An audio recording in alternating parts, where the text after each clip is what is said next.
Welcome back to the channel, and today we're going to start you breaking out of the pentatonic box in the blues by playing all the notes in the chord changes. We're going to learn the arpeggios in position 1.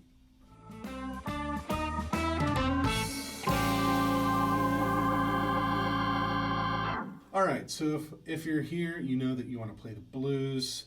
You understand that playing the changes is necessary to keep some sort of melodic momentum going, to not repeat yourself in the pentatonic box all of the time, and really just to add a little bit of sweetness to your playing, and frankly, so that you sound like you know what you're doing, which you will at the end of this.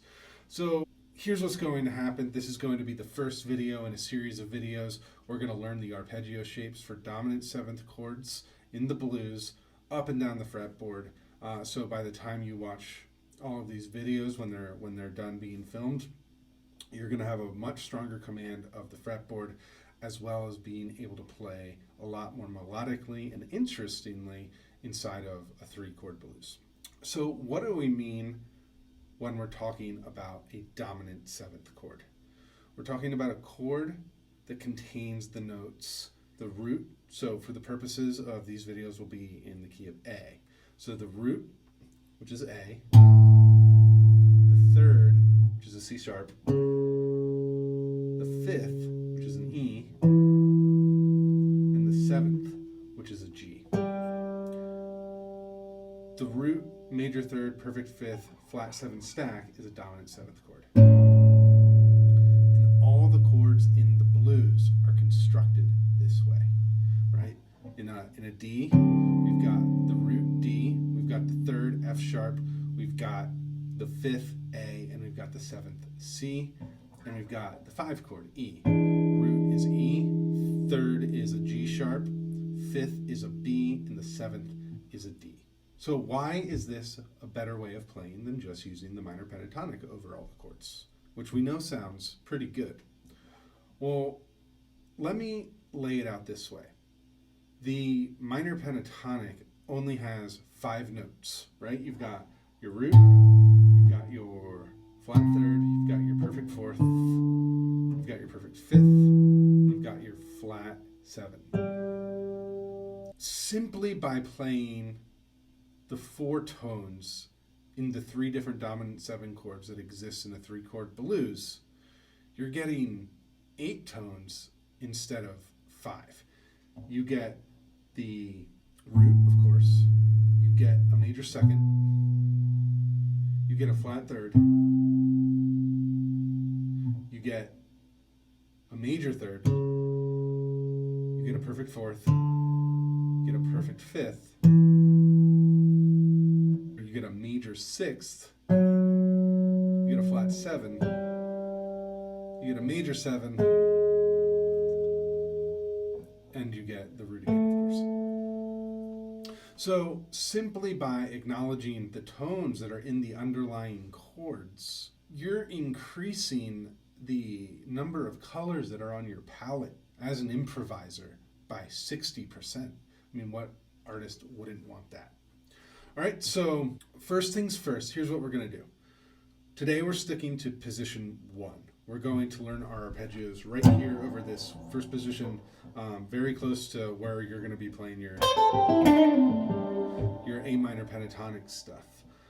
We're going to first learn the arpeggios on the lower strings, and then we're going to learn them 1 octave up where applicable. All right, so let's dive right in. The A7 arpeggio starting on the A note, that's the 5th fret on the E string. All right, so you go 5th fret on the E string, 4th fret on the A string, 7th fret on the A string, 5th fret on the D string. All right, so do this a couple times.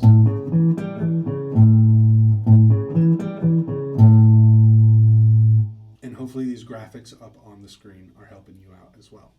Now let's do the D7 arpeggio. So this is the 4 chord. These are the notes that you want to target over the 4 chord. It's the same exact shape. We're just moving it down a string. We're starting on the 5th fret of the A string instead of the 5th fret of the E string. So 5th fret on the A string, that's your D. 4th fret on the D string, that's your F sharp. 7th fret on the D string, that's your A. And then 5th fret on the D string, C, which is your 7th of that chord. So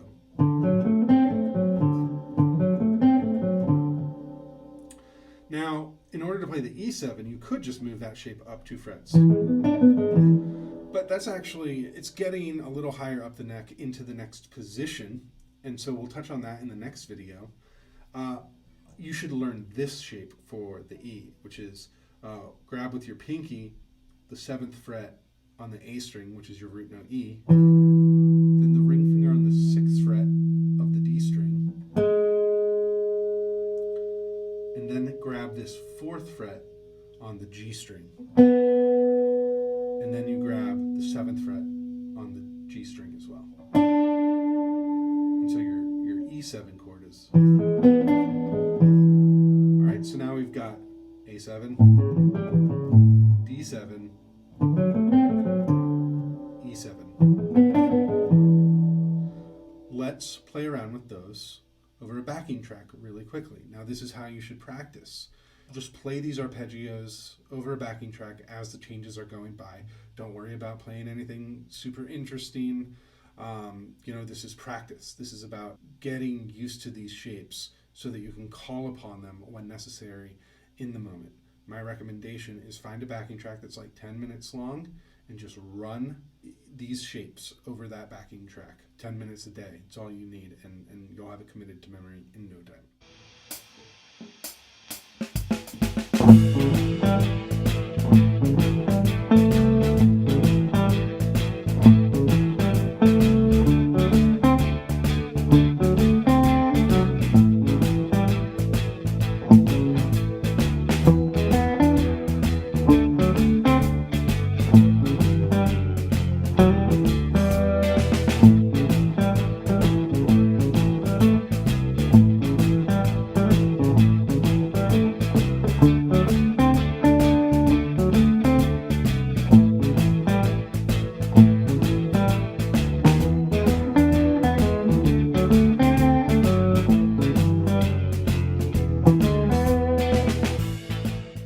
So now you've got your lower octave shapes in the first position down. Let's move up an octave. We're still going to be remaining in this area of the neck, but we're going to be playing primarily on the upper 3 strings. So here's your A shape, 7th fret on the D string, 6th fret on the G string, 5th fret on the B string, and then 8th fret, you grab it with your pinky on the B string. So you should be familiar with this triad. It's just outlining that and adding this 7th. And then, the A is obviously right here if you want to add a note. There's your A7. All right, so for our 4th chord, it starts with the D. Here's our root note. 7th fret on the G string. Our 3rd, 7th fret on the B string.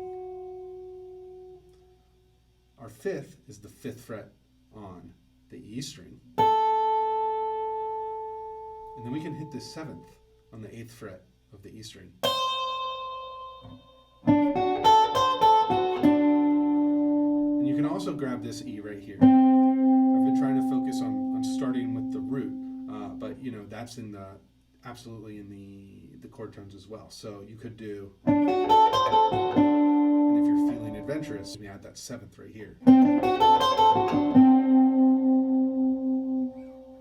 With the E7, this isn't a great spot for the E7. What you can do playing in the upper registers is begin the arpeggio on the 6th fret of the E string, which is the 3rd. It's a G sharp, so it's the 3rd of the chord. 4th fret on the G string, which is a B, which is the 5th of the chord. Then with your pinky, grab the 7th fret on the G string, which is the D, which is the 7th. And then your middle finger lands right here on the root note pretty nicely. 5th fret on the B string. And then on the top string, you do have G sharp and B again. So 4th fret on the E string, 7th fret on the E string. It's a little bit awkward, but it is there for you. All right, so now let's try doing the same thing we did with the lower register arpeggios over a backing track, but we're going to focus on those 3 shapes we just walked through.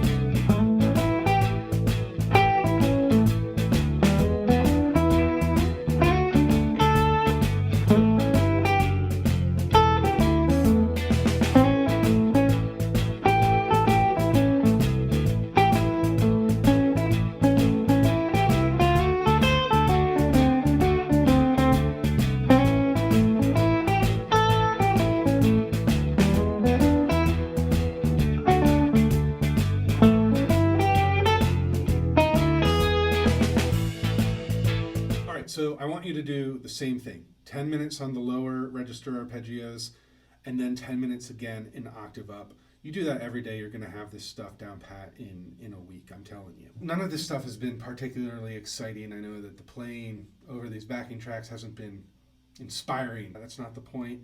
We're just here to learn to walk before we can run. And now that you've learned the lower register arpeggios and the arpeggios in octave up, run through the backing track combining both string sets, so you're playing across all 6 strings in position 1 and you're hitting the chord tones over every chord. And then as you get a little bit more comfortable, you can start getting a little bit more musical with it, maybe articulating notes differently with slides or even finding some chromatic tones. You'll hear in the example that I couldn't help myself, I start getting a little bit more musical as I'm incorporating all 6 strings.